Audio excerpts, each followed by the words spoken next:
দেখে এলেন ঘর ছাড়াতে, কি বলবেন? না না, আমি অনেকক্ষণ থেকেই দেখছি, সারাদিনই দেখছি।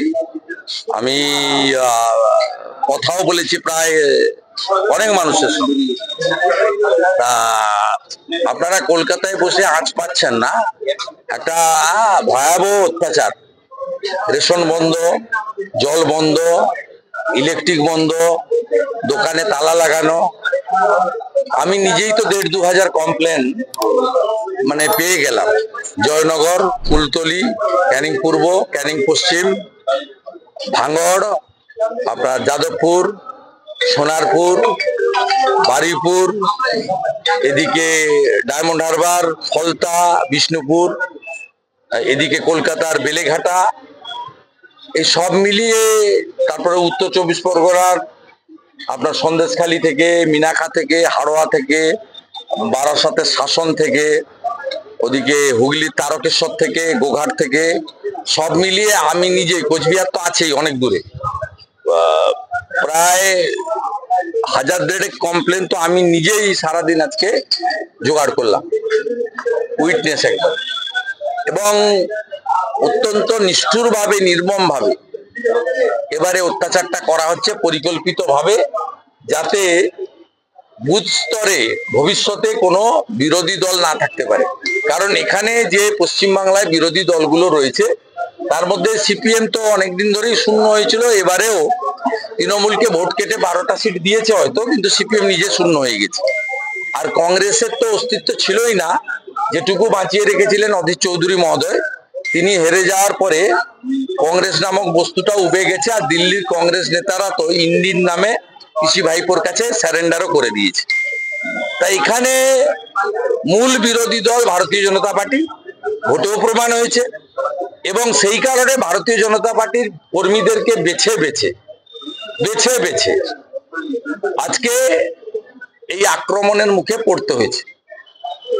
এবং কেন্দ্রীয় বাহিনী যেহেতু আপনার রাজ্য পুলিশের নিয়ন্ত্রণে, তাদের কাছ থেকে সেইভাবে কোনো সহযোগিতা তারা করতে চাইলেও করতে পারছে না, ডিউ টু স্টেট পুলিশ।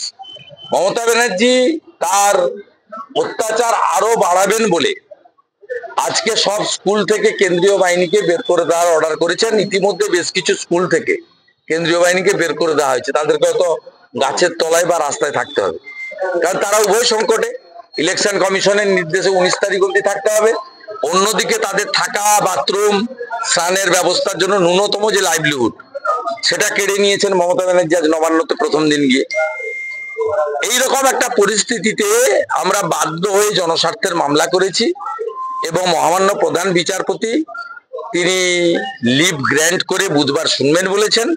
সমূহ তথ্য তার কাছে তুলে দেওয়ার ব্যবস্থা করছি বুধবারের হিয়ারিং এ। আর এদের পাশে থাকার জন্য ব্যবস্থা হয়েছে।